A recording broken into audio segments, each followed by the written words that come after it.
Okay, you guys, so I did the audio of this book and I just want to talk about it with you guys. So I'm not going to give you any major spoilers because you know I don't do that too, but I am going to dive in just a little bit so you know what the story is about. Now, this came highly recommended by Kate McReader, and Kate, I just have to say thank you. This book was fantastic. So this is The Life We Bury. It was written by Alan Eskins and it was narrated by Zach Villa. Now, the narrator is so fantastic, so I would definitely recommend doing the audio if you like audiobooks. So this is the story of Joe, who is a starving college student living on his own, just trying to make it in the world. He has had a really rough hand dealt to him in life, and he has to do a project for his English class. So he has to interview someone and get a story on that person's life. Well, Joe doesn't really know anyone because due to his home life and his growing up, he's been kind of secluded from society and kept like in their own little bubble. His mom is an alcoholic and a user and just not a good mom. And so Joe decides to go to a care facility and ask if there's anyone there that he can interview. And the person who runs the facility decides that Carl would be the perfect person for Joe to interview. Carl is an elderly gentleman who is very, very soon going to pass away from cancer. But before he was put in the care facility, Carl was a prisoner.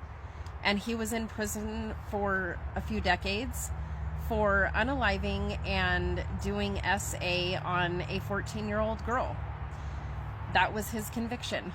So Carl agrees to allow Joe to interview him. And at first, Joe is in it strictly for his English grade. That's it, because he's required to do this.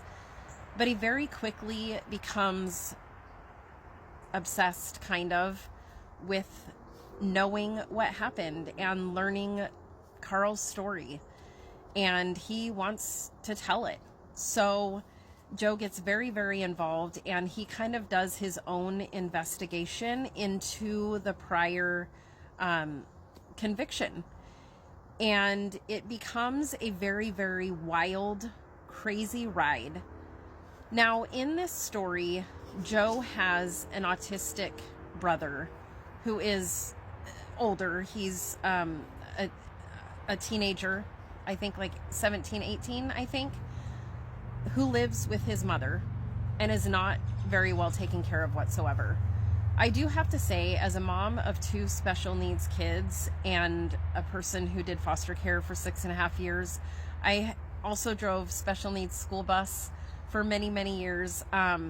I felt like the representation of Joe's brother was so spot on, and I greatly appreciated that.